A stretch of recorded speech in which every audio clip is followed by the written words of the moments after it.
Hoje eu vou conversar aqui com o meu amigo Iberê Fábio Orier Concevicius. Nominho difícil, né? Uma mistura de caiçara com Indígena, japonês e e lituano. lituano, como a gente tinha falado. É. Bom, o Iberê é o mestre aqui de infraestrutura, engenheiro civil, e a gente vai bater um papinho aqui, principalmente aí com a expansão urbana e infraestrutura, né, Iberê? Fala um pouquinho de você aí. Bem, engenheiro civil, sou formado desde 2003, trabalho na área de infraestrutura desde então e tenho especialização em gestão empresarial, gestão ambiental, gestão e direito ambiental e tô na praça aí. Tá Estamos no correndo, tô mercado? no mercado. Boa. Iberê, eu queria iniciar aqui a gente conversando um pouco o que seriam os maiores desafios aí com relação à expansão urbana de Caraguá. O que você, como engenheiro aí de infraestrutura, vê como desafio ou gargalo aí na cidade? Bem, a gente até bateu um papo anterior falando sobre a questão do plano diretor, né? O plano diretor ele baliza tudo que envolve a expansão do município. E aí a gente tem um plano diretor que foi feito em 2011, teve algumas leis complementares que ajustaram lá 18? o 2018 e teve uma outra em 2023. Né? 3. 3. E eu acho que o grande desafio é a gente conseguir enxergar tudo de potencial que o município tem com relação a tanto a expansão imobiliária, como também os grandes desafios que a gente tem com relação à regularização fundiária, expansão da malha de tráfego, drenagem, saneamento. E o plano diretor, ele tem a responsabilidade de conseguir fazer isso aí tudo rodar da melhor forma possível. Hoje eu vejo que a gente tem um grande potencial para poder desenvolver a parte imobiliária, mas o grande desafio é conseguir elencar tudo isso da melhor forma possível. E eu vejo aí um gargalo que a gente vai ter que solucionar. Né? Hoje, no que a gente entende da infraestrutura do município, o plano diretor ele tem alguns pontos onde ele coloca ele faz vínculo ao plano municipal de saneamento e ele fala sobre o plano diretor de drenagem. Só que o plano diretor de drenagem acho que ainda não está fechado. Se eu não me engano, ele teve uma aprovação em 2023 com recurso do FEIDRO e isso precisa evoluir. Por quê? A gente tem uma grande questão aí que é tudo que já foi feito no município e que a gente precisa em algum momento corrigir. E esse é o grande desafio que eu enxergo para o nosso município. Então, eu até estava falando com o Léo na semana passada, mas essas questões da infraestrutura, principalmente com relação à drenagem que você está falando, é uma correção do que já está consolidado ou é pensando na expansão urbana? Eu acho que tem tudo, né, Braulio? Tem tudo. Ainda falando um pouco do plano diretor, quando a gente fala de plano diretor, se pensa muito na questão do zoneamento do município. O que pode construir aqui, o que pode ser construído ali na Zona Sul, na Zona Norte e tal. Mas o plano diretor não é só isso.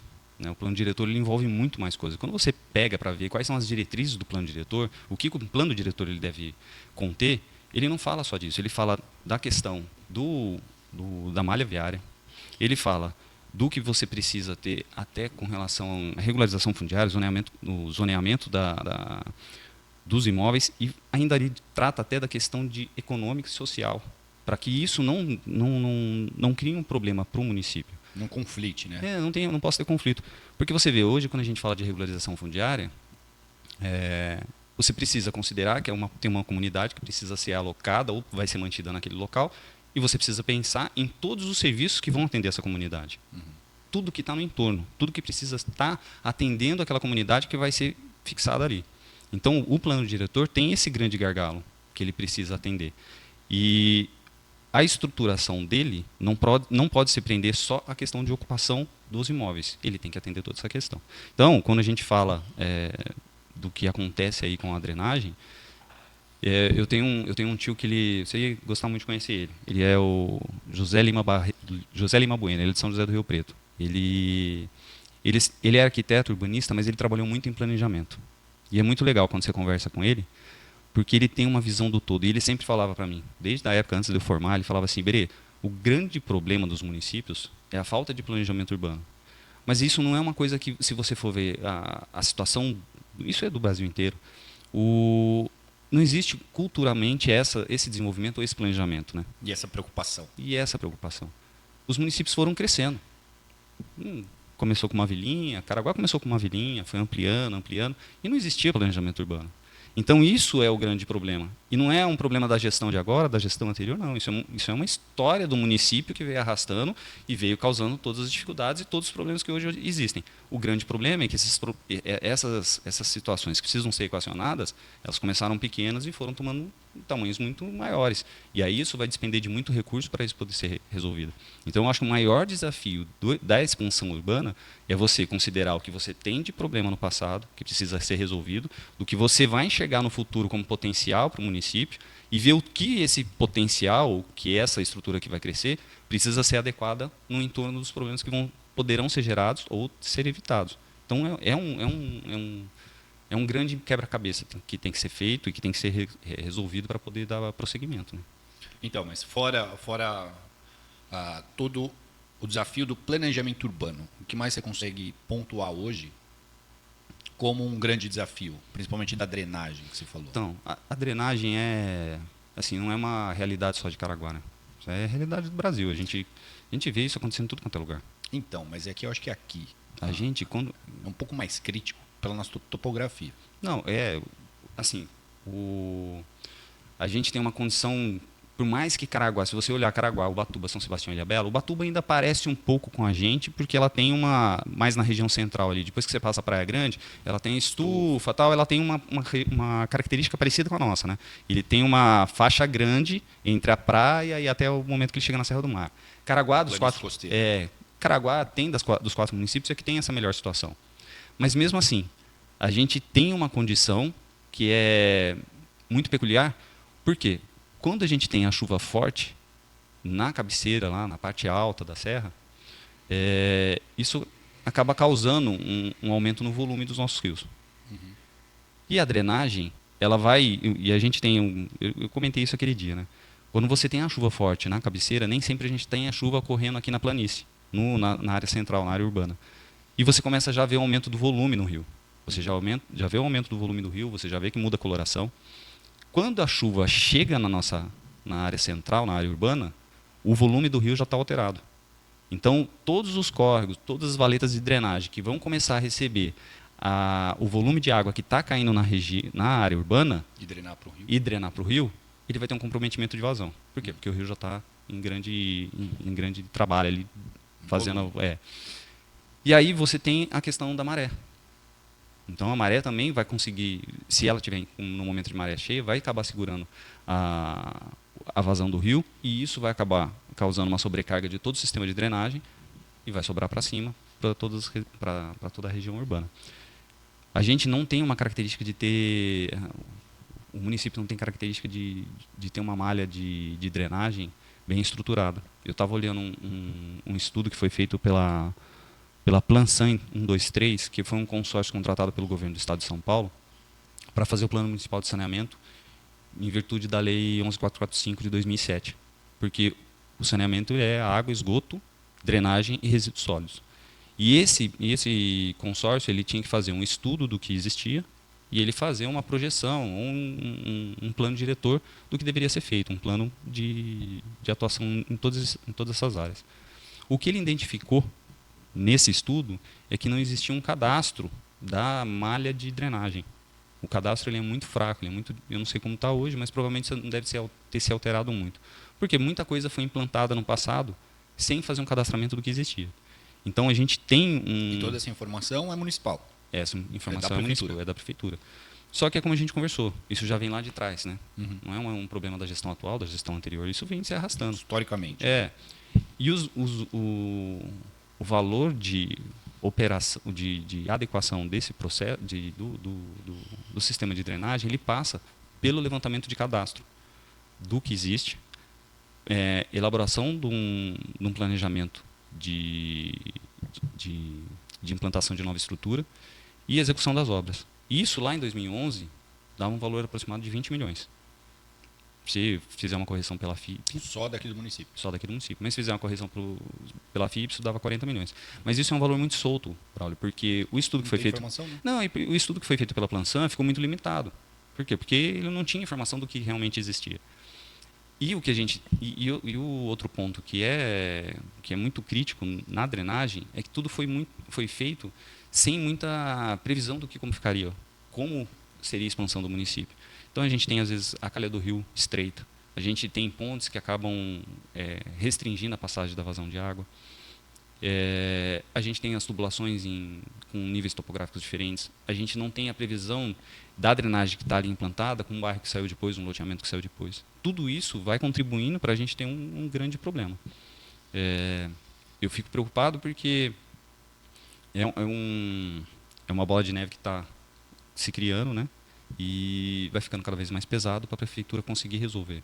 Porque o custo de execução de drenagem ele é muito alto, né? E ele envolve muitas vezes até desapropriação e é um peso político, um fardo político muito grande para se resolver. Entendi. Agora, já que você entrou nesse mérito, né, principalmente com relação à expansão urbana, como a gente conseguiria planejar a expansão urbana, drenagem, versus o avanço imobiliário? Que aí a gente esbarra já em impermeabilização do solo, já esbarra em outras questões, que hoje a gente está vivenciando uma situação do município em que cada semana aí tem um lançamento novo. E o município aparentemente não está preparado com sua infraestrutura para receber todo esse volume de novos empreendimentos na cidade. Aparentemente, eu não sei te dizer com certeza. Mas visto os problemas que tem, essa falta de informação, principalmente com drenagem, etc., como que você conseguiria falar para a gente esse planejamento do avanço imobiliário? Eu lembro quando você estava conversando com o Léo, você comentou sobre a questão da verticalização, né? Então, a proposta é de se aumentar o número de pavimentos para os edifícios. E que isso ia já causar um sombreamento da praia. Então, seria uma proposta levar para mais distante da praia. Hoje você já vê que a quantidade de lançamentos a gente se prende muito porque a gente vê visualmente aqui, né, de olhar os prédios, os edifícios, mas não tem só isso, né? Tem loteamento saindo, tem CDHU saindo, tem Minha Casa Minha Vida, e isso vai ficar em áreas mais deslocadas e mais distantes da praia, com certeza. E você avaliar um empreendimento é difícil para o empreendedor entender que você não pode enxergar só o empreendimento dele, né? Sim, tem todo o contexto do entorno. Você tem que ver o impacto que vai causar, onde ele vai ser implantado, para os imóveis que estão no entorno, e muitas vezes você tem que considerar o que está saindo de empreendimento próximo dele. Então você pega uma região que nem aqui, o Indaiá. O Indaiá acho que tem aí, para serem lançados nos próximos 2, 3 anos, acho que uns 8 empreendimentos. Qual que é o volume de população que vai ter ocupando esses locais? O que isso vai causar de demanda? De consumo de água. Consumo de água, demanda de geração de esgoto. O que isso vai causar de impermeabilização? O que vai ter de coleta de lixo? Então, a gente não pode pensar só no empreendimento que está entrando.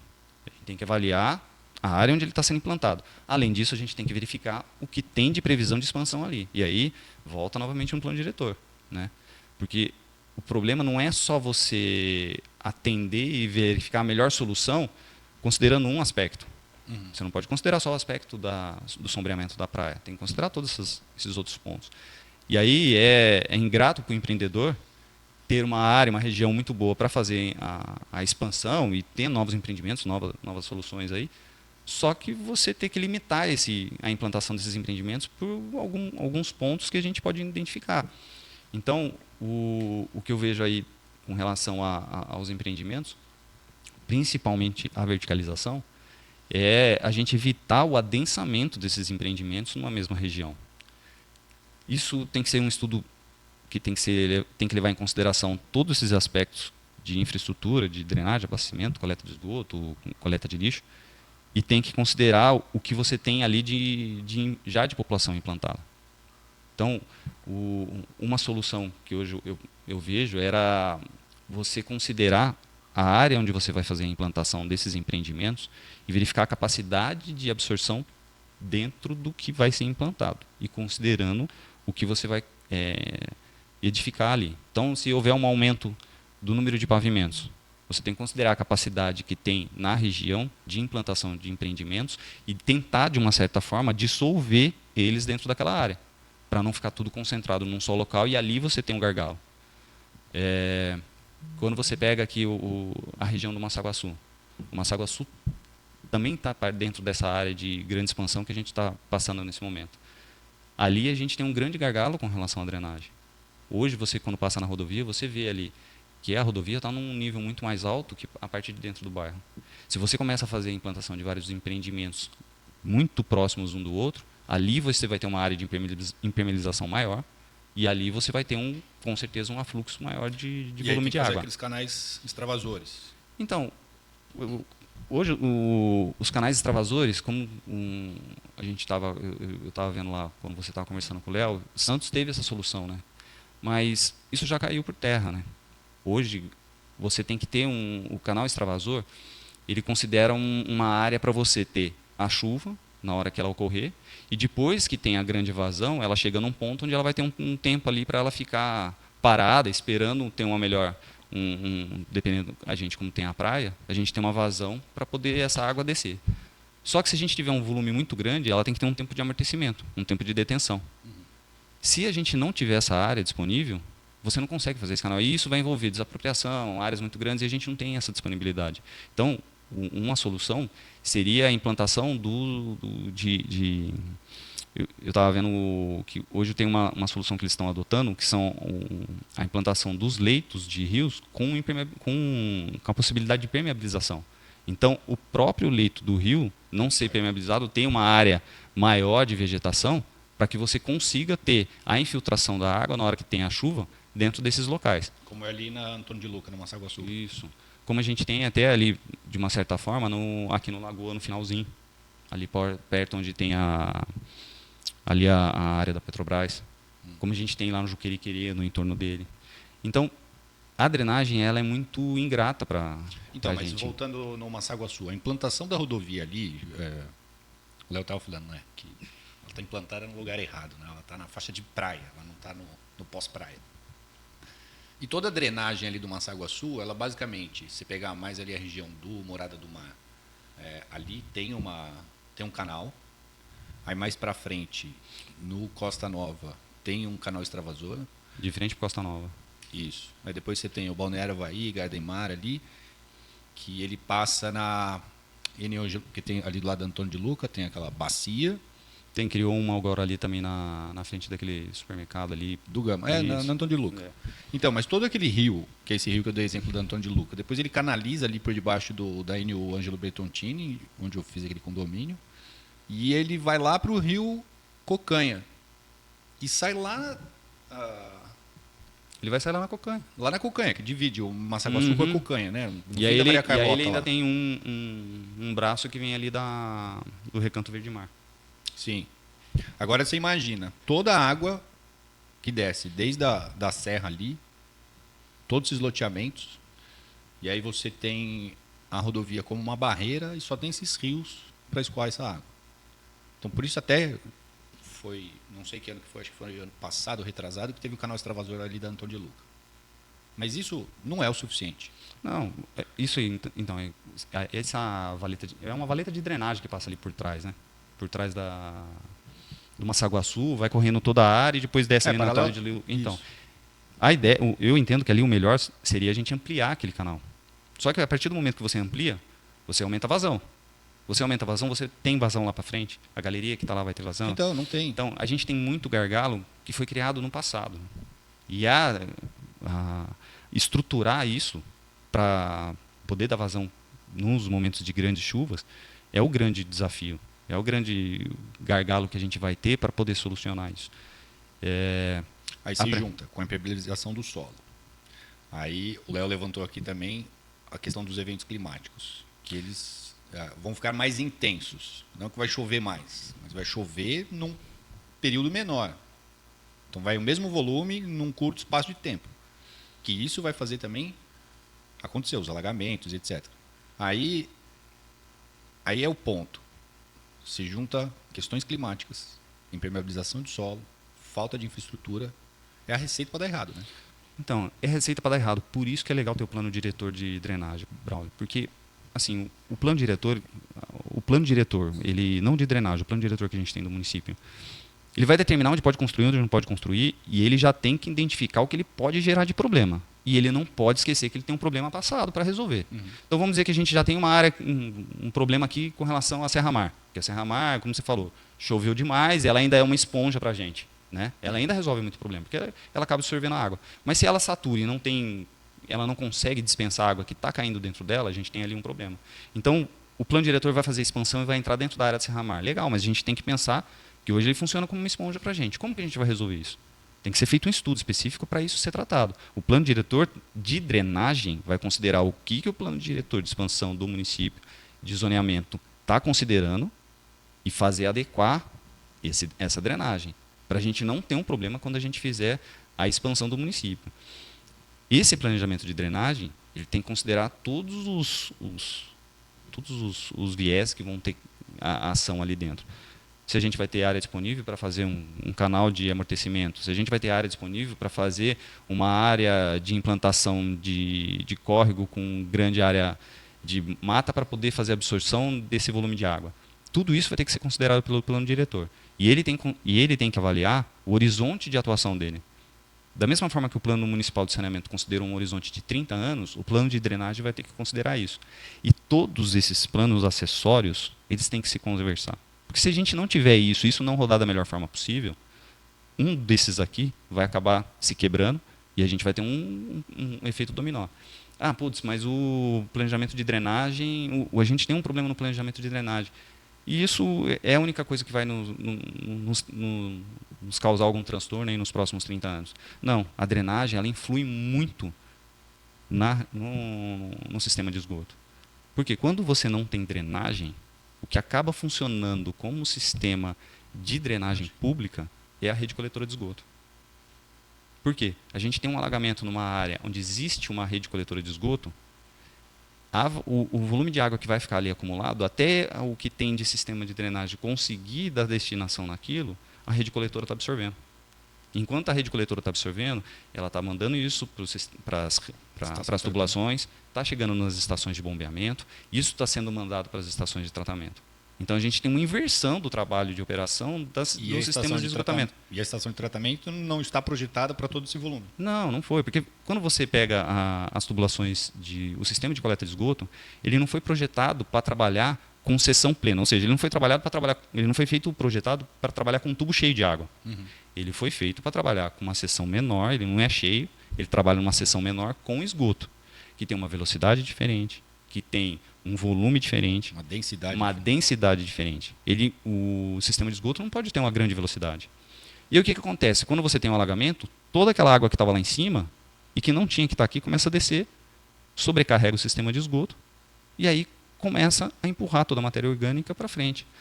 Quantas vezes você já não rodou por aí no momento de chuva forte que você vê as tampas de poço de visita vazando? Mas se você olha, não é uma água escura, não. Água turva, né? Não, muitas vezes eu já... Às vezes até é clara, é limpa. Só que ela está com cheiro. Por quê? Porque ela está vazando por uma rede coletora de esgoto. Então tem esgoto lá dentro. Ela acabou lavando o esgoto. Ela acabou lavando a tubulação. E aí ela acabou lavando e ela acaba tendo um cheiro. Só que a carga orgânica nesse esgoto, né, nesse material que está saindo ali, é tão baixa que ele já chega em condições de lançamento nas estações de tratamento de esgoto. Então, é por isso que eu falo, quando a gente fala de plano diretor, o plano diretor, eu estava olhando o plano diretor, ele fala lá tem que fazer um vínculo aí com o plano municipal de saneamento, tem que ter um plano diretor de drenagem, mas esses dois planos têm que estar muito bem equacionados com o plano diretor municipal. Porque tudo tem que conversar, né? Zoneamento ecológico econômico, plano diretor, se qualquer um deles falhar, a gente vai ter uma quebra. Como a gente, legal, fez um baita plano diretor, fez um plano municipal de saneamento muito legal, a gente tem um plano de drenagem bom, mas a malha viária do município está toda arrebentada, a gente não consegue trafegar da forma que foi feita a distribuição. E aí vai ter que fazer uma nova malha. Aí você vai afetar o que tem de drenagem, você vai afetar o que tem de esgoto, você vai afetar o que tem de água. Por isso que esses mecanismos têm que estar muito bem alinhados. Porque senão a gente tem um efeito dominó que vai afetar um ao outro. E aí são problemas que a gente vai arrastar por muito tempo e que vai gerar a necessidade de aplicação de muito recurso para resolver. Então, aí eu fico pensando, como que você conseguiria, não sei, como que a população poderia ser conscientizada disso tudo? Porque assim, ó, aí você pega é o teu negócio, né? Geraçãozinha que está vindo aí, que é consertar o mundo e não arrumar a cama. Por exemplo, na arquitetura. O que eu vejo de projetos, nem projeto, né? Porque essa informação não vai para o projeto, mas pessoal executando obra, ligando pluvial no esgoto. Então, assim, e vice-versa, né? Às vezes até esgoto na pluvial. Mas como a gente consegue conscientizar a população dessas questões? De drenagem, esgoto, tudo isso que a gente está discutindo aqui. Porque, assim, para quem é técnico, você é engenheiro, pega um ambientalista, um arquiteto e etc. Mas como conseguir fazer chegar essa informação na população? O Braulio vai falar para você que você falou assim, como você disse aí, parece assim, você é arquiteto, eu sou engenheiro, o Léo é da ambiental, a gente tem a consciência de que não pode ligar o esgoto na drenagem, como a gente tem a consciência do contrário, que eu não posso ligar a água da minha calha do telhado no esgoto. Cara, nem os técnicos, às vezes, atuam da melhor forma. A gente não tem só um problema de conhecimento, a gente tem um problema cultural de educação, cara. Eu vou te dar um exemplo que vai ser muito fora do que a gente fala, mas que é um pouco a nossa realidade aqui de Caraguá. A gente é uma cidade turística. Uhum. Das 4 cidades, a gente tem uma força mais comercial, mas é uma cidade turística também. A gente tem um foco em atendimento ao turista. Cara, eu fui para Gramado. Quando eu fui para Gramado, eu e a Selma chegamos lá, cara, todos os canteiros com as flores bonitinhas, todas as decorações, cara, assim, tudo muito bem cuidado, muito organizado. Tinha uns bonecos, porque não era semana de Natal, não era nada disso. Ia entrar a semana do inverno. Então tinha em cada ponto de ônibus, umas passagens lá com pergolado nos bancos, tinha uns bonecos com tudo agasalhado, tudo bonitinho. Cara, mas assim, tudo bem cuidado. E eu falei, cara, ninguém mexe nesse negócio, cara. Pô, ninguém... Pô, a florzinha. Vai roubar florzinha bonita. Casaco do boneco. Cara, aí a gente foi fazer um passeio e dentro da van que a gente estava tinha uma moça que era guia turística. Eu falei, como que vocês conseguem isso, né, cara? Manter tudo limpo, organizado, todo mundo atende bem. Ela falou, então, lá atrás, 20 anos atrás, lá, faz tempo que eu fui lá, o prefeito de Gramado, quando ele decidiu fazer o Natal Luz, ele falou assim, vou fazer a estrutura, vou rodar, vou colocar luzinha, vou fazer tudo. Mas, cara, eu tenho que saber atender o turista que vem. Ela disse pra gente que isso virou matéria nas escolas. A matéria o que era? A matéria era, o turista que está vindo, ele não está vindo para folgar aqui, para tomar seu espaço. Não, ele está vindo aqui porque ele vai trazer dinheiro, porque ele vai trazer desenvolvimento, porque ele vai dar serviço para o teu pai, vai dar serviço para tua mãe. Então, você tem que olhar pelo que está lá, pelas florzinhas que estão lá, pela decoração que está lá, pela estrutura que a prefeitura construiu, que você não pode quebrar. Mas você também tem que olhar para evitar que o turista também faça coisa errada. Então, é cultural. E ela falou, isso foi implantado nas escolas com as criancinhas. Não foi implantado no ginásio, não, foi implantado com as criancinhas. Por quê? Aquelas crianças iam crescer, iam virar adolescentes, iam virar adultos que trariam esse benefício. Mas também as crianças iam cobrar os pais disso aí. E essa experiência de educação ambiental dessa forma, ela tem resultado. Há trabalhos de educação ambiental com saneamento em que é levado para a escola a importância de preservar o rio onde você vai brincar, onde tem a sua casa lá, para você não matar o árvore que está lá, para você não matar o arbusto que está lá, porque aquele arbusto, aquela árvore, ele tem a função de reter água, tem a função de proteger o rio. E nesse trabalho educacional é falado da importância de você não escovar o dente com a torneira aberta, porque você vai gastar muita água, e a água vem do riozinho que você está preservando. É importante você entender que você não pode jogar a água do telhado no esgoto. Por quê? Porque o volume é muito grande. Porque aquilo não tem que estar direcionado ali, tem que estar direcionado para o meio-fio. É importante a criança entender que ela tem que destinar para o esgoto só o que é de esgoto. Ela não tem que jogar papel, não tem que jogar o pote do Danone, porque aquilo não vai para o tratamento de esgoto, aquilo não vai ser reciclado no tratamento de esgoto.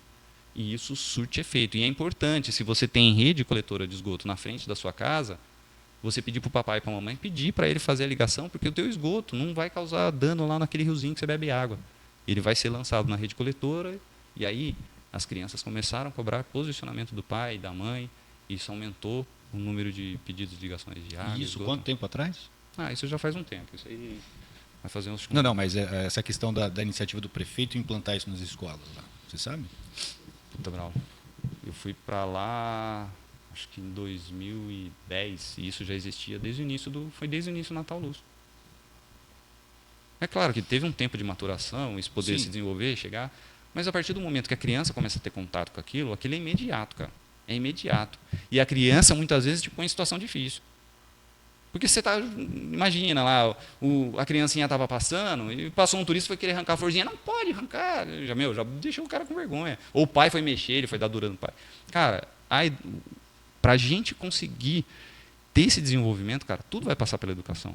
E a educação ambiental é fundamental para tudo que a gente precisa, principalmente na nossa região.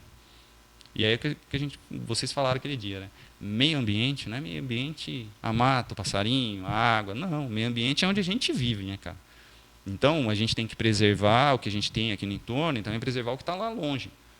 Porque o rio que recebe a água de chuva lá atrás, ele não pode ser desmatado, ele não pode ter ocupação no entorno dele também. Porque senão a gente vai ter uma velocidade muito maior da chuva que está caindo lá para chegar aqui embaixo. E isso já é sentido nos rios. Né? Os rios já estão... Aos poucos as ocupações ocorreram para cima dos rios e a gente já tem mudança. Isso já tem mudança na qualidade de água.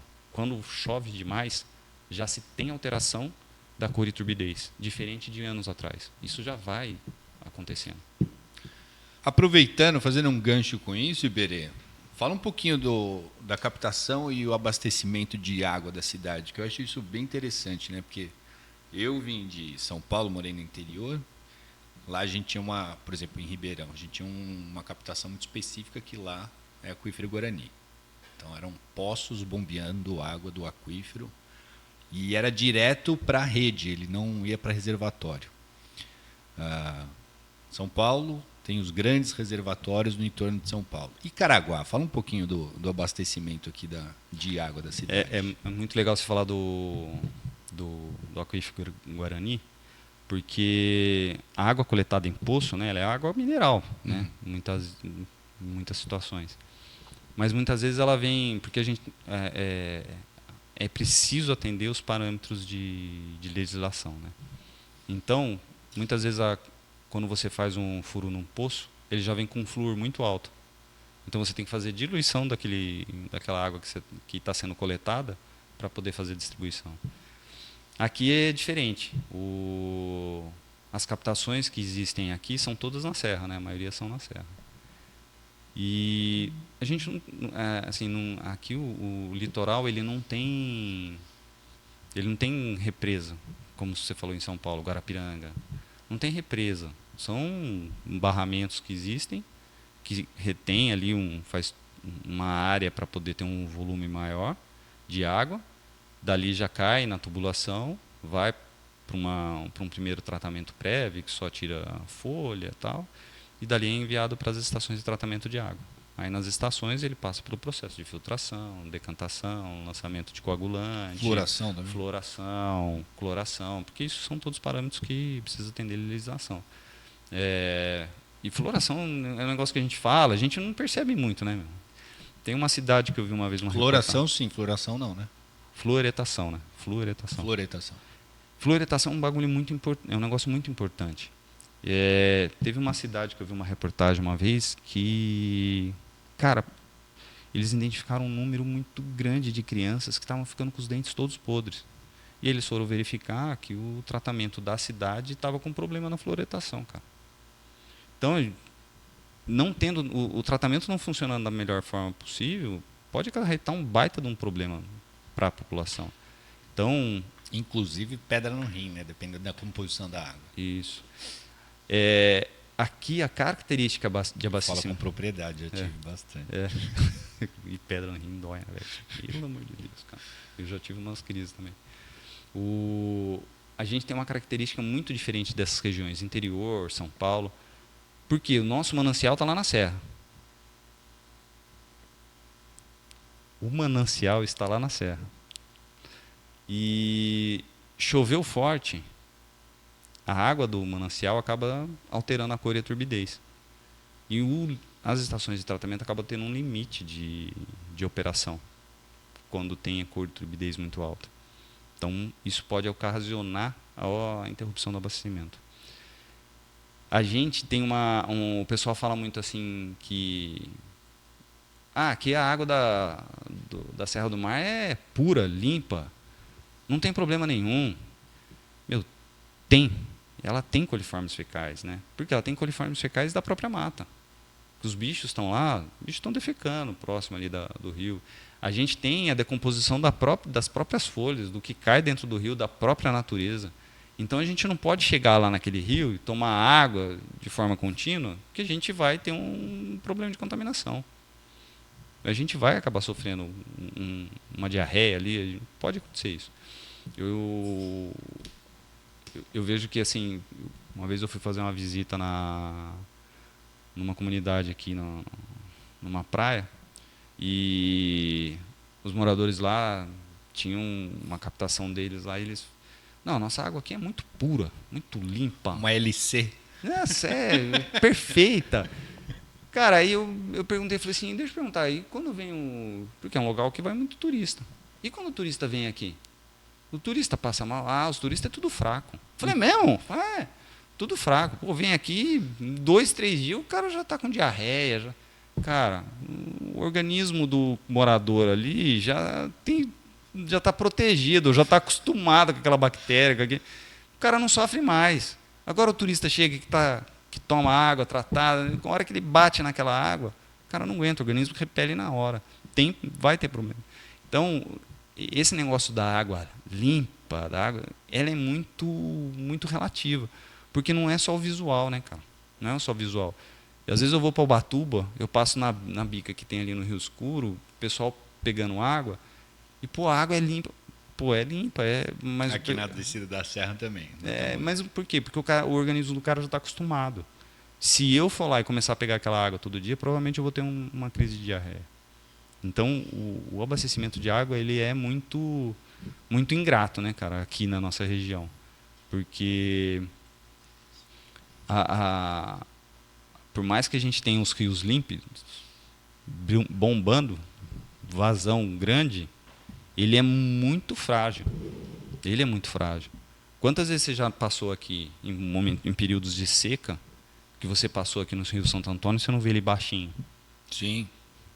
E a gente não tem grandes captações, a gente não tem grandes áreas para poder fazer uma represa. Então, por isso que é importante a questão da educação ambiental. Porque o consumo de água ele tem que ser inteligente. Racional. Inteligente, cara. Inteligente. O consumo de água tem que ser inteligente. A gente tem que ensinar, as crianças têm que saber, mas nós temos que dar exemplo. E a gente tem que saber que é um recurso finito. Ele não é um recurso disponível na hora e no momento que a gente quer. Pô, tá chovendo muito. Então, a galera... Tá chovendo demais e não tem água. Pô, passa na beira do Santo Antônio, a hora que dá uma chuva de arrebentar. É marrom, é puro barro. E isso, com certeza, está acontecendo em todos os outros rios que também estão chovendo. E é onde tem as outras captações. Então tem um limite. Os sistemas de tratamento eles têm limite de operação. Então não adianta a gente pensar que qualquer situação, qualquer água que se colocar numa estação de tratamento, ela vai ter condição de ser tratada. Porque senão era fácil, você imagina. Se fosse dessa forma, como muitas vezes a gente pensa, seria fácil colocar na saída de uma estação de tratamento de esgoto, uma estação de tratamento de água e já distribuir. Não é verdade? Não é, cara, não é isso. Você tem condições, pode ser que, vamos dizer que tem um rio que é muito límpido lá no Félix, sei lá, estou chutando aqui um lugar. Aí você vai lá e faz uma coleta, e você identifica que lá tem um componente dentro dessa coleta que você fez, que aquilo impede o tratamento, que não existe um tratamento que consiga fazer. Acabou, você não vai ter como tratar aquela água, por mais que ela seja límpida, cristalina. E isso tem que ser considerado. Então, quando vai ser feito um projeto de captação, você tem que fazer coletas no rio para saber como que está a situação, qual é a condição. E não pontual, né? E a gente tem um outro fator. A salinidade do mar, ela percola e sobe o rio. Então, já teve coletas para definição de pontos de captação que, uma distância absurda dentro do rio tinha índice de sal. Tinha uma concentração de sal. Por quê? Por conta da comunicação da água do rio Quantas com a vezes desembocadura. Eu falo muito do Rio de Santo Antônio porque toda hora a gente está passando aqui. Mas presta atenção, quando está com maré, a maré está enchendo, e às vezes ela está com a maré alta e a maré está enchendo, você passa ali no Rio Santo Antônio, cara, você vê o rio vindo ao contrário, ele indo no movimento contrário. Por quê? Porque o mar está invadindo, entrando dentro do rio. E isso vai por percolação, vai subindo. Porque a água que está descendo do rio também está parando e está ficando. E aquilo acabar subindo. Então é muito louco. Até que ponto, mais ou menos, o rio costuma ser salobro? Assim? Não tem como especificar, depende de cada rio, Braulio. Porque depende da vazão, da velocidade do rio, como que o rio ele trabalha com a maré. Porque você vê o Juqueriquerê. Se eu falar do Rio Santo Antônio, é capaz que se a gente for fazer uma coleta para identificar a salinidade do Rio Santo Antônio, pode ser que ele tenha uma distância menor que o Juqueriquerê. Por quê? Porque ele vem quase em linha reta, né? Ele vem diretão. Então ele tem uma vazão muito maior, muito mais rápida, ele é um rio mais rápido. Agora, se você for entrar no Juqueriquerê, ele serpenteia aqui por dentro do bairro, né? Ele serpenteia ali por dentro do Porto Novo, aí ele entra, sobe, passa no morro e ele fica rodando. Então ele tem uma baita de uma área, ele é mais lento, é um rio mais caudaloso. Isso tudo influi. Rios que não tem muita velocidade, não tem pedra, não tem alterações de níveis, ele não tem oxigenação. O rio Juqueriquerê ele tem menos oxigenação que se a gente for pegar o Rio Santo Antônio lá em cima, perto da descida da serra. Sim. Por Tem quê? uma puta cachoeira lá também. Né? A cachoeira ela oxigena o rio. Então ela faz uma aeração no rio. Então ela vai ter mais concentração de oxigênio dissolvido. Ela vai ter uma qualidade melhor. Tudo isso influencia. Então não tem como você determinar. E depende muito do que tem no entorno do rio. E esse ciclo da água aqui? Isso que eu acho interessante daqui, né? Que a gente tem a evaporação do mar, formação de nuvens e a serra do mar aí. Por isso que a gente nunca, em teoria, né? Nunca vai ter falta d'água. Cara, eu não sei se nunca vai ter falta d'água, Bravo. Muda demais, cara. Mudou demais. Você vê, a gente tem a gente tem índices pluviométricos muito altos, né? Uba-chuva, Caraguatá-chuva, São Sebastião-Trovão. Por que tem essa fama? Porque a gente tem índices de chuva muito alto. Por quê? Porque a gente tem a Serra do Mar que vira uma barreira. Só que é como o Léo falou lá. Os eventos climáticos e as mudanças climáticas estão fazendo com que isso se espace. Então, a gente teve verão com um sol absurdo. Teve aí eu acho que esse foi o as verão ondas de calor dos últimos 10 anos que menos choveu, né? Cara, foi uma coisa absurda, velho. Eu amo o verão, mas teve dia que eu falei assim, meu irmão, cara, tem um sol para cada um, cara. E aí você pega, fica com, 2 semanas com um baita de um sol de estralar. Aí eu ficava, assim, eu fico fazendo muita comparação, né, cara? Eu vi o jardim de casa, nunca aconteceu isso no verão. As plantas que tem no jardim de casa lá começaram a ficar como se estivesse no outono ou no inverno. Tudo ressecado, estralada, tudo. E eu comecei a ter que molhar todo dia. Então, a gente tem que verificar que isso está tendo muita alteração. A gente não tem mais um ciclo operando da forma mais tranquila. O que a gente sempre vai ter água, sempre vai ter água, o rio com água, rodando da melhor forma possível. Cara, isso não é mais nossa realidade, cara. Isso não dá. Esses ciclos que ocorriam antigamente não estão acontecendo da mesma forma. Eu tenho visto, e isso a gente passa em São Paulo, quando você pode ver no jornal, eles falam lá como que está a chuva, vamos ver os níveis dos reservatórios. Aí começa a mostrar lá Guarapiranga, tal, aí nem precisa, aqui passando em Paraibuna a gente já acompanha, né? E aí começa a criar aquela preocupação, o alerta. Estamos saindo da estação de chuvas, porque é a música do Tom Jobim, né? São as águas de março fechando o verão. Cara, a gente está saindo da estação de chuva, choveu o suficiente. Por quê? Porque a gente vai entrar numa estação de seca. Só que a estação de seca agora é muito seca, cara. E aí o consumo, se não tem aquele consumo inteligente, consumo racional que a gente falou, os reservatórios baixam. São Paulo passou uma crise hídrica há um tempo atrás e houve racionamento, teve incentivo para quem não passasse de um volume, teve um monte de coisa. Por quê? Porque virou uma situação crítica. A população, né, começou a tomar cuidado, diminuiu o consumo e tal. Aí veio, choveu, pergunta se está todo mundo fazendo as mesmas, tendo os mesmos cuidados que tiveram naquele momento de crise hídrica. Tá nada. Tá nada, cara. Então, isso que eu falo, é o cultural, cara. É a educação. A gente só aprende na dor.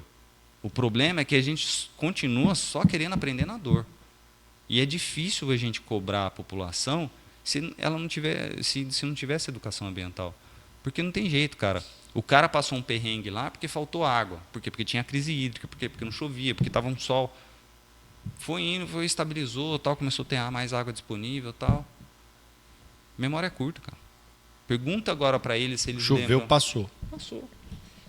Então, e aí ainda fica, pô, tá chovendo muito forte, alagou Rio Grande do Sul, alagou São Sebastião.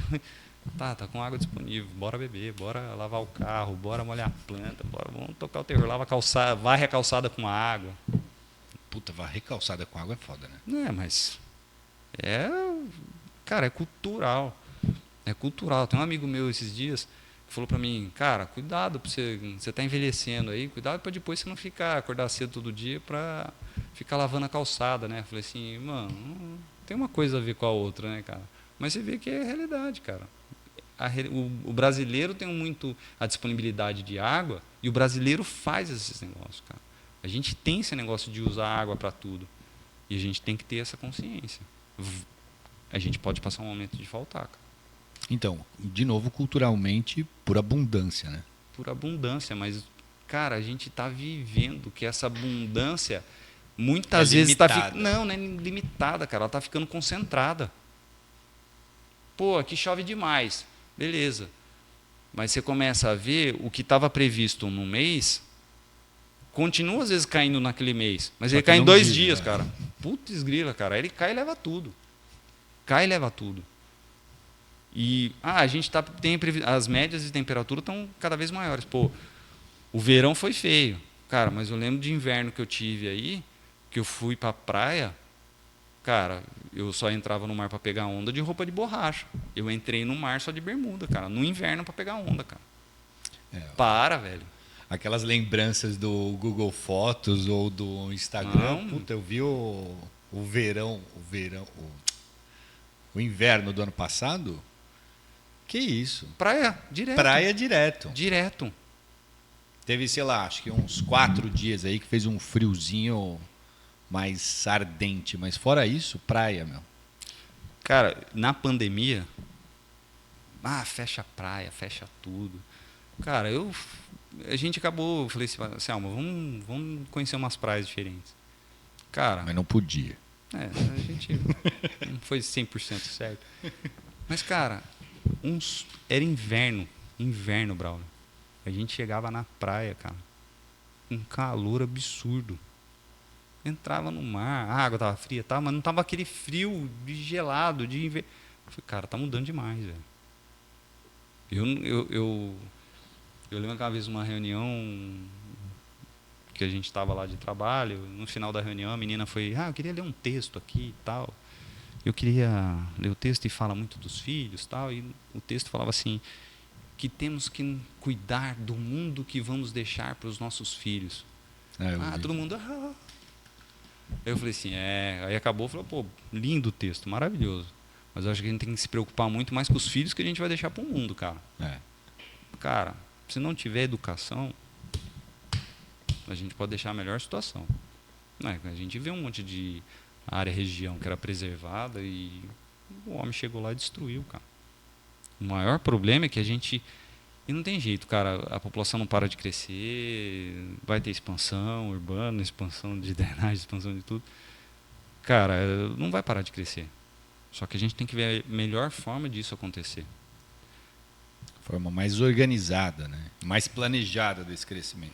Cara, é muito preocupante porque uma atitude de uma pessoa pode causar um transtorno absurdo. Você vê a questão do peixe-leão, né?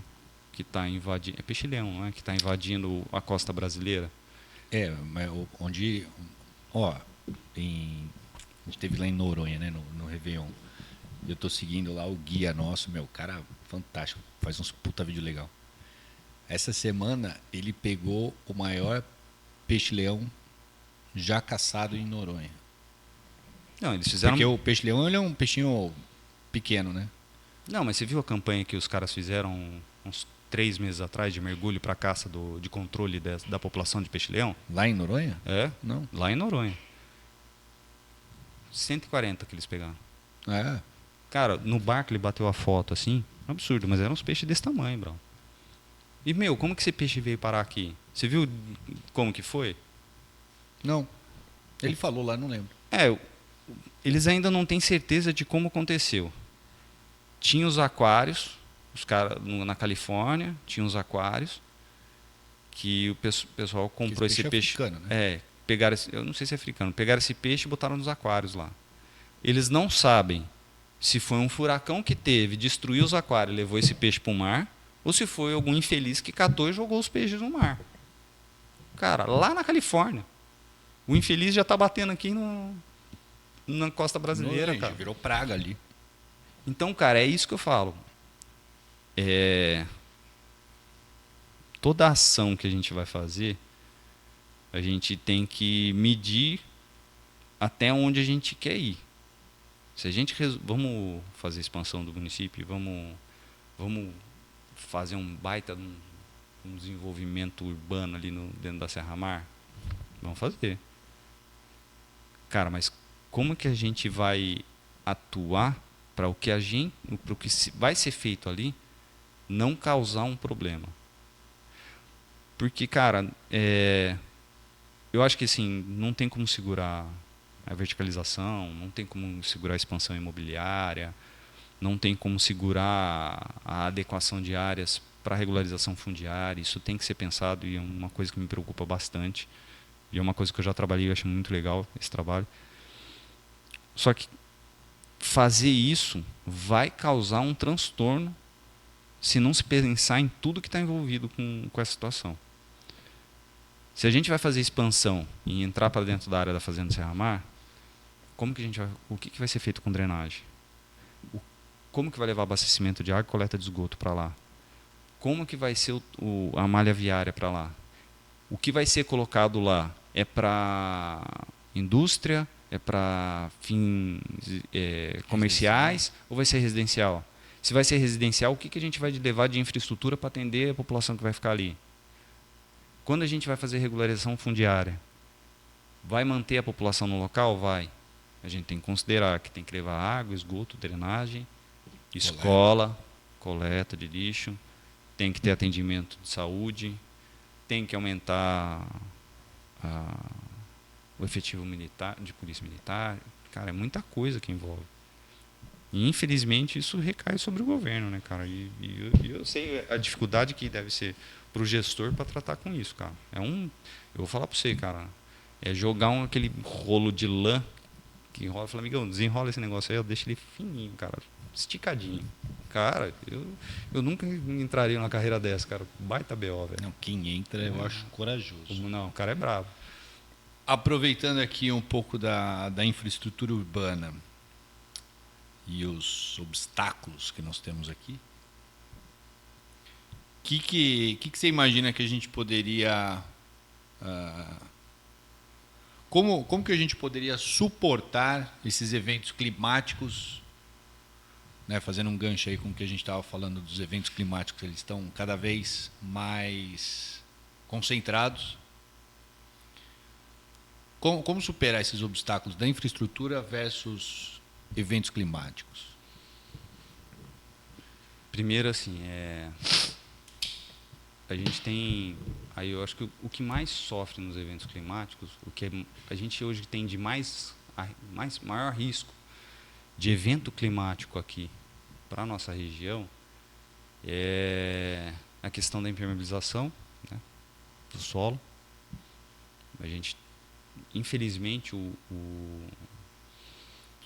a execução de pavimento asfáltico, ele tem um valor muito mais baixo do que o paver, né, aquele pavimento de concreto. O sexta-vara? O sexta-vara. E Depende da qualidade do asfalto também, né? Então, mas o asfalto ele é rápido, né, Brown? Você vai fazer uma obra de asfalto, vamos dizer, vai pegar aí uma avenida para você fazer o asfalto, o maquinário vem, é maquinário pesado, maquinário que tem velocidade de execução, o cara vem e faz a raspagem do pavimento. Você viu a rodovia aqui, o trabalho que os caras fizeram de recomposição do pavimento aqui, eu fiquei assustado. E, cara, eles não foi brincadeira, os caras afundaram ali 60 centímetros, teve local que é 1 metro. Então eles pararam a rodovia, cara, refizeram o pavimento, mas não fizeram de passar uma maquininha para dar uma lixada no asfalto e colocar um asfalto novo. Não, os caras arrancaram a base do pavimento, colocaram lá o rachão, fizeram o assentamento da bica corrida, depois colocou a brita, depois passou a massa asfáltica, depois pintou, e, cara, tá pronto. Foi um inferno durante a operação, porque não tem jeito, cara, quer comer omelete, mas tem que quebrar o ovo. Mas, cara, muito rápido. Agora, imagine se isso aí fosse de bloquete, cara, de paver. No manual. Porque não tem jeito, que a nossa tecnologia de execução de pavimentação é manual. Então, a gente já tem um primeiro problema de drenagem, que é a impermeabilização. Enquanto não se desenvolverem novas tecnologias e não se baratear e melhorar a velocidade de execução, o asfalto vai continuar sendo a solução adotada, porque muitas vezes a gente tem que ter o pavimento executado quanto antes, porque tem situações muito críticas. Então, tem que ter um desenvolvimento dessa tecnologia. A gente tem, então, a drenagem como, eu acho que é o fator de maior risco aí nesses eventos climáticos de grande força aí. A gente, quando você pega nesses momentos de chuva muito forte, a cabeceira do rio, quando ela recebe essa chuva, muitas vezes ela não consegue suportar e não consegue segurar a velocidade do volume de água que vai ter ali. Então aquilo tudo vem arrastando, vem causando um transtorno. A gente tem que ter uma área lá de amortecimento lá embaixo. Que a gente já falou, o que a gente falou antes. Encosta. Na encosta. Margem de rio. Isso. Quando aconteceu o que aconteceu aqui em Caraguá, o que? A catástrofe? A catástrofe de 67, a chuva que ocorreu no mês de março foi de 850 milímetros. No mês? Acumulado no mês. A chuva começou a aumentar no dia 16, e aí ela teve o pico 17 e 18. No dia 18 choveu 450 milímetros. Só que o pluviômetro que estava recebendo a água, ele saturou, então ele travou na medição. Todo mundo fala que foi o maior evento, a maior catástrofe que teve desse tipo no país. Porque teve a da região serrana do Rio, e lá morreram acho que 900 pessoas, e aqui foram 480. Só que na região serrana do Rio foram 3 municípios afetados, né? Aqui foi só Caraguá. E a população que tinha? Aqui tinha muita gente, que tinha turista que estava aqui, e tinha muita população que estava, as famílias inteiras aqui, e ninguém conhecia. Muita gente foi arrastada para dentro do mar. Então não se tem a extensão da catástrofe, do número de pessoas mortas. E o que aconteceu? Quando teve a chuva forte, houve uma queda de barreira, um volume muito grande de pedra, de árvore, que rodou dentro do Rio do Ouro. E esse volume veio e acabou ficando represado ali na ponte que tinha na Santa Casa. Ponte Seca. Ponte Seca atrás ali. Ficou presa tudo ali. Eu estava vendo uma matéria que fala do que aconteceu. Eles disseram o seguinte, que a sorte foi ter estourado a ponte. Porque se não tivesse estourado, tinha alagado tudo para trás. Caraguá tinha ficado embaixo d'água, assim, todos os bairros, todo o entorno da região urbana ali de Caraguá tinha sumido. Então, quando ela começou a acumular, ela teve um peso muito grande, acabou estourando, e aí desceu tudo e acabou arrastando o que estava muito próximo ali. Teve o local do Rio Santo Antônio que ficou com 200 metros de largura o rio. Chegou até minha casa. De 40 metros bateu para 200. Ali. É. De 40 metros bateu para 200. Então, esses eventos climáticos vão acontecer cada vez mais com mais frequência. A chuva, eu acho que hoje é o maior risco que a gente tem. A gente tem, para evento climático, risco para tratamento de esgoto? Não. O tratamento ele vai acabar operando, vai ter ali algum outro problema, a gente pode ter interrupção de fornecimento de energia e tal, mas vai resolver. A água vai ficar sem abastecer alguns dias, mas consegue botar para operar novamente. Agora, a drenagem não suporta, cara. Esse é o maior risco que a gente tem. Então, essas áreas de amortecimento e a gente ter uma vazão para os rios é essencial. A hora que der a pancada de chuva, porque como aconteceu na catástrofe de 1967, a chuva começou, foi um mês inteiro, a chuva começou a aumentar no dia 16. Ela foi aumentando no dia 17, no dia 18 ela teve o pico. Ela veio saturando o solo. Então, mas E aí, o volume de chuva que você está falando, de 67, é inferior ao de São Sebastião do ano passado. cara, eu acho que não. Porque se no dia 18, que já vinha chovendo, dia 16, 17, porque do São Sebastião a pancada de chuva ocorreu só num dia. Então, mas foi 600 e tantos milímetros. Então, só que você vê da catástrofe de 67, ela veio dia 16, 17 e dia 18 parou a medição. A medição travou por causa da saturação de tanta água que veio e saturou o pluviômetro. Então, se a gente não tiver uma condição de dar vazão para os rios, já é o primeiro problema que a gente vai ter. Então, precisa ter os rios que a gente tem, os locais onde a gente vai receber esse grande volume de água, ele tem que ter passagem livre. O enroncamento é uma boa solução. A gente tem que ver se as pontes que estão nos rios Não obstruir. não causam um estrangulamento de vazão ali. A gente tem que ver se não tem ocupações na beira do rio que vai causar uma obstrução do que era o caminho natural do rio no passado. Porque a gente também tem muito isso, né? A gente tem muita ocupação que acabou tomando a margem do rio e acabou mudando, alterando o caminho natural do rio. Então a gente tem... Fazendo um gancho aí, você tá ligado que lá no Morada do Mar, manja? Ali o loteamento foi embargado e ficou embargado por anos, porque o loteador desviou o curso do rio. Tá bom pra você? Ali ele pegava meio que na diagonal, né? O curso original do rio. No loteamento. Imaginando que o loteamento é um retângulo, pegava o rio, o curso natural dele era na diagonal. Aí ele teve a brilhante ideia de falar, ops, o rio tá me atrapalhando, deixa eu jogar ele pro canto. E aí ele passa naquela avenida, como que chama aquela avenida? Eu fiz um projeto lá. Morada do Mar basicamente são duas avenidas, né? Você entrando lá, a avenida do lado esquerdo. Uhum.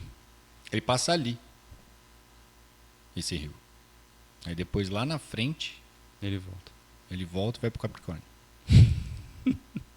Não, volta para o Capricórnio não, ele é o sentido oposto. Mas quantos anos tem o Morada do Mar?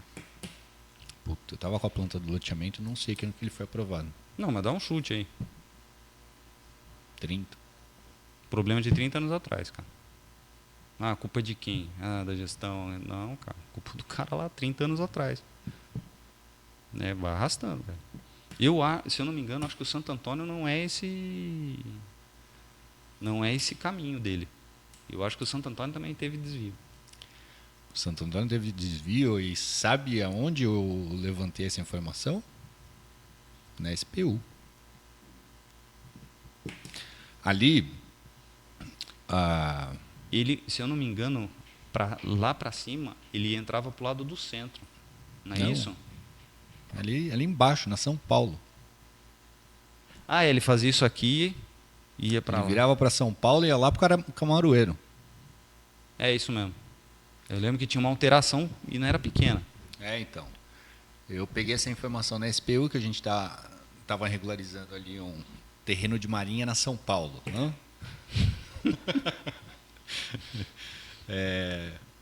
E ali é a mesma coisa da Maria Carlota lá.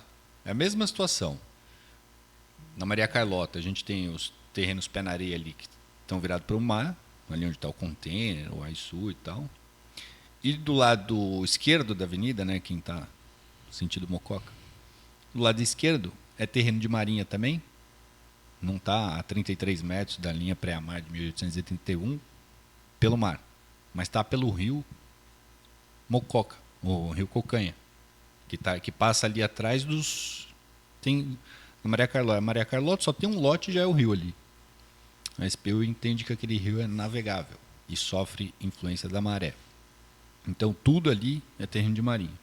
E a mesma coisa na São Paulo. Lembra onde o Martim morava ali? Uhum. Lá na continuação da Sabesp, da São Paulo. Aquele rio também, por ele sofrer influência da maré, ali é tudo considerado SPU. Tudo terreno de marinha. Só que o curso original dele, ele não desembocava ali perto do teatro e ia para a praia. Ele virava ali. Só que isso há zilhanos atrás. Cara, eu vi uma foto aérea de 70 e... Não, não é 70. Não é então. Não, isso é há muito tempo atrás. Então, aí você vê, o rio vinha, entrava ali para São Paulo e ia embora, sei lá, no Camaroeiro. É. Qual que era a velocidade do rio ali? Na hora que dava uma chuva forte, cara, ele não vinha direto, passava reto aqui e já caía no mar. Não, ele vinha, entrava no São Paulo. Tá? Então ele tinha uma baita área de amortecimento. E provavelmente ele não devia ser a largura que é o córrego que está ali agora, né? Com certeza não. Então, tinha uma baita área de amortecimento. Aí você tinha a mata, você tinha vegetação no entorno. Cara, tudo isso ajudava você ter um amortecimento, a água não despencar para dentro do rio, do mar e travar. Então, cara, esses eventos climáticos aí, eu acho que a drenagem é o principal problema que a gente tem, cara. Eu vejo dessa forma também. Cara, eu fico muito preocupado, cara, porque a minha mãe morava um quarteirão de onde eu moro quando teve a catástrofe, né? Que minha avó morava ali. E aí, cara, quando teve essa chuva que deu a catástrofe em São Sebastião, depois eu fui rodar o Rio do Ouro, eu ajudei o pessoal a lavar a casa lá, foi... Cara, mas quando tava chovendo, cara, veio minha mãe na cabeça, veio minha avó na cabeça e veio a catástrofe. Eu falei, eu tô a 3 quarteirões de onde a ponte... Falei, cara, se eu rodo ali, você roda também. Cara, a gente tá na mesma linha de quarteirão, Braulio. E assim, pra repetir tá muito fácil, né, cara? Eu já tô vendo de comprar outra casa em outro lugar. Te vendo. Vou morar, eu falei pra Selma, eu falei assim, Selma, escolhe o bairro aí. Eu falei pra ela, falei assim, eu vou vender o carro, vou comprar um bote. Mas a gente vai usar pouco. Eu falei assim, mas pode ser que a gente use uma vez, vale todas as vezes que a gente não usou, cara. Quer uma cobertura? Uma cobertura temos também. Cara, não é que ser alarmista, né, velho? Não é ser alarmista, é só ver o que tá acontecendo, cara. É só ver o que tá acontecendo. Não, e é inevitável isso. Então, mas eu também vejo dessa forma. A questão, eu acho que o maior gargalo que a gente tem aqui hoje no município é justamente a drenagem urbana. E o que me preocupa é... Agora vai abrir a discussão do plano diretor. E aí vai ficar naquelas. Ah, nossa, não, 9 andares, não, 10 andares. Meu, foda-se. A discussão roda só em torno disso. Zoneamento e gabarito. Então, assim, eu acho que a gente tem que se preocupar com outras coisas. Mas, conversando aqui com você, eu acho que a coisa tem que ser pensada mais a longo prazo. Não adianta nesse plano, nesse novo plano diretor, né, que vai ser praticamente um novo plano diretor, pela data, né, e pela legislação, não vamos mudar muita coisa porque ainda a gente não conseguiu mudar a mentalidade e a cultura. Difícil, cara, difícil. E o problema é que assim, só tem o olhar do imediato, né, Brown? Pois é. Esse é o grande problema, o olhar do imediato. E eu vou falar para você, putz, isso é culpa do empreendedor, isso é culpa do cara que constrói, isso é culpa do cara que está comprando. Não, cara, é nossa cultura. A gente é imediatista. Não tem jeito, é imediatista. Mas a gente tem que mudar, cara, porque se a gente ficar não quiser mudar, a gente não quiser enxergar, não quiser gastar um pouco mais de dinheiro, ter mais paciência, a gente vai aprender da pior forma. Os danos que isso vai causar vão ser muito grandes, cara. E para poder recuperar isso depois, vai ser muito difícil. Como eu falei para você desse meu tio, o Lima Bueno, que ele é urbanista. E você pega assim, você pesquisa o nome dele lá, você entra lá para ver tudo onde ele já trabalhou, foi secretário de meio ambiente, meio planejamento, e o cara tem uma baita experiência. Ele fala que hoje, na atual situação da maioria dos municípios, na grande maioria dos municípios do Brasil, não existe mais planejamento urbano. O que precisa ser feito é correção urbana. Antes de planejar. Não, porque na verdade, cara, já a maioria dos municípios já avançou. E já avançou de uma forma errada. Então, se não corrigir o que precisa corrigir, fazer um planejamento para avançar para lá, você vai deixar isso aqui para trás. Isso aqui tem que ser resolvido, cara. Isso aqui vai ter que ser resolvido. Então, tem que fazer uma correção urbana.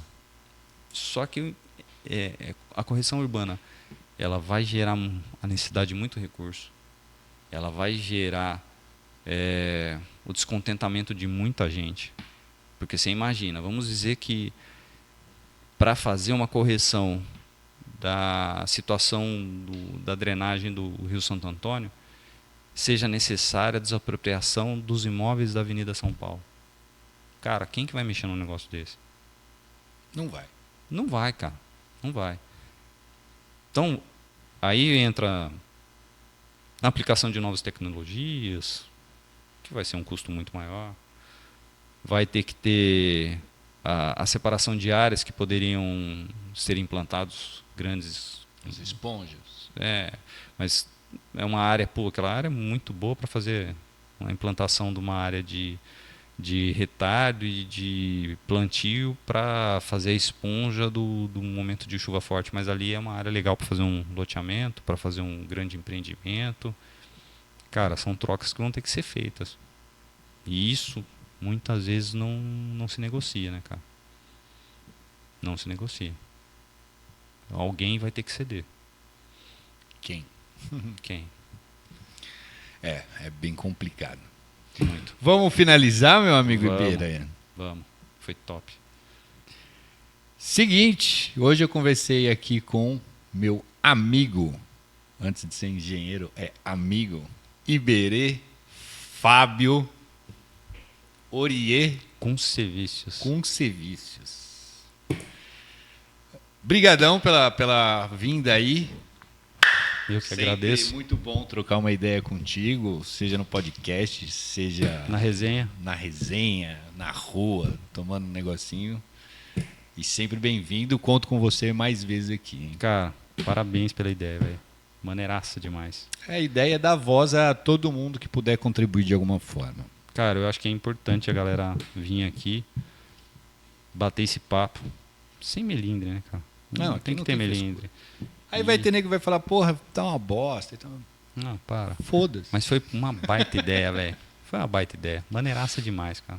Eu acho que tava precisando e a gente precisa botar vai ajudar a discutir muita coisa que a gente precisa pra nossa região aí, cara. Isso é importante demais. A ideia é essa. Sempre.